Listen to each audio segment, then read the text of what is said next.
And for political news, stay tuned because we have Orange County Register political reporter Peggy Lowe with us right here, right now to give us the scoop on what's happening in Orange County politics. How you doing, guys? Very well, thank you. The Orange County deputies have not signed a contract, and because of that, they are playing by the book, on the rules, on the line, and that's actually kind of slowing things down a bit at the court, eh? It sure has. The Orange County Deputies Union has worked without a contract for a year, and it's been a very acrimonious year.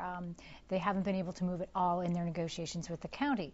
So what they've done, they're called job actions in labor terms, and some people would call them work slowdowns. That's how we've described them in the paper. They say what they do is formally follow every single rule and procedure to the letter, no speeding up of the work. So what they did is they did this out at the courthouses. So it took a long time for inmates, for instance, to be brought to trial. It delayed hearings. It delayed murder cases. Juries were sent home. Some people were, they stayed longer in jail than they had to. So their job action certainly had a lot of effect on the county courthouses. So much so that Tony Rakakis and Sheriff Corona last Friday said, okay, this has been cataclysmic. You guys got to cut this out, at least till next week when you get back to the bargaining table. That's so interesting. Playing by the rules has caused this trouble. Absolutely. Now, also, I just wanted to update you. They did get back to the bargaining table today. No word yet on how that went.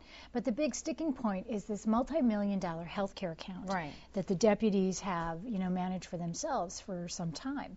The Soups say, we want to look at that, and we want an independent auditor to go in and look at that. Chris Norby and John Morlock among them. And the deputies don't want that to happen. So that's the major sticking point right now.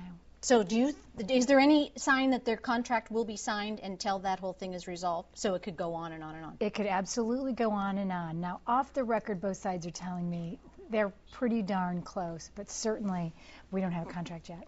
Peggy, they haven't had a contract for quite a while. So why this work slowdown in the courtrooms now? Why not 6 months ago? It really came to a head, I think, in part because of this year anniversary. It was October 12th of working without a contract.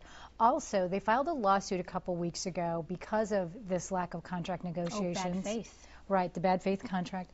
And also, as you guys well know, and we've talked about a lot about, Supervisor John Morlock wants to, do what he calls pension reform, and what the deputies say, he's taken away our pensions. So there's just a lot of animosity right now between the board and the deputies. Well, since you mentioned Supervisor Morlock's name, let's continue with that theme. They have postponed any action against Treasurer Chris Street. Although I have to say, being a property owner in Orange County, Chris Street's new property tax bill is quite vibrant and very colorful. I don't know if you've seen it. But they have not, they're not going to do anything in regards to Treasurer Street until Tony Rakakis comes to some conclusion. Exactly. And if I might digress just a bit, a friend of mine called me and said she saw her tax bill, and it's in color, and it's this pretty paper. Big, fabulous brochure type thing. It's and she said, impressive. I don't want to see my taxes in color. No, I don't Please, either. just let it stay black and white. Exactly. But anyway, last week John Morlock said, hey, we're not going to run up that Chris Street on a vote again on Tuesday. Morlock wants to strip Street of his investment powers over the Treasury. Of course, people are nervous, kind of ghosts of the 1994 bankruptcy. And they believe that there's been some mismanagement within Street's office that makes them worried about the county's $6 billion portfolio. So it's been postponed, though, now, mostly because Morlock doesn't have the votes, quite frankly, on the rest of the board. So they're going to hold off until December 11th. What Morlock said, though, is that he was going to wait until hopefully Tony Rakakis, the district attorney, had finished his investigation. Peggy, while there doesn't appear to be unanimous support among the supervisors as far as Chris Street's future is concerned, there also doesn't appear to be a lot of support for a recall effort that was started by Nick Berardino, head of the Orange County Employees Union. He took a poll recently, right, that he says shows that the majority of the county residents want Street out of office, but I don't see a lot of other people jumping on Nick's bandwagon there. Right. Didn't I see you at the recall press conference, Rick? Yes. Yeah. There's nobody else on Nick's bandwagon yet. Now, I know that he's talking to Republicans and Democrats. There certainly has been talk about that, but it's been very private. Right. They're sort of waiting for things to shake out, waiting for this DA's investigation, waiting to see if the Soups take any action. So the whole Chris Street matter is kind of in a holding pattern.